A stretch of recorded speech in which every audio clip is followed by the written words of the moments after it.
আমাদের মাদ্রাসার সভাপতি জনাব মোহাম্মদ দেলোয়ার হোসেন দুলাল সাহেবকে বলবো আপনি মঞ্চে আসার জন্য। আমদাদুল্লাহ রেণু ভাই উপস্থিত হয়েছেন, বাদল ভাই আপনারা আসেন।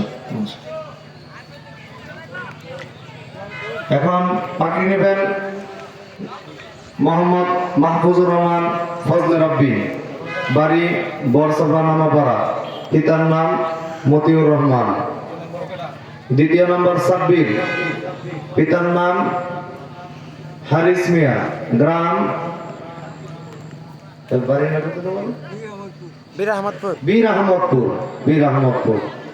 মোহাম্মদ সাব্বিরের নানা এখানে এসেছে আলহামদুলিল্লাহ। তৃতীয় মোহাম্মদ রিফাত, বাড়ি পোড়াদিয়া, পিতার নাম জাবের, পোড়াদিয়া বাড়ি।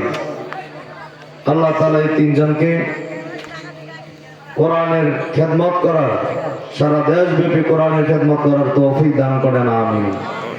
আমরা এই পর্যন্ত মাদ্রাসার শুরু লগ্ন থেকে মাদ্রাসার ক্লাস ব্যবস্থা প্রায় 6 বছর যাবৎ চলে। 6 বছরে আমরা 6 বছর আমরা এই বছর নিয়ে আমরা 24 জন ছাত্রকে আমরা পাগড়ি দিয়েছি। 24 জন কোরআনের হাফেজ এই মাদ্রাসা থেকে আলহামদুলিল্লাহ হেফজ কমপ্লিট করেছে।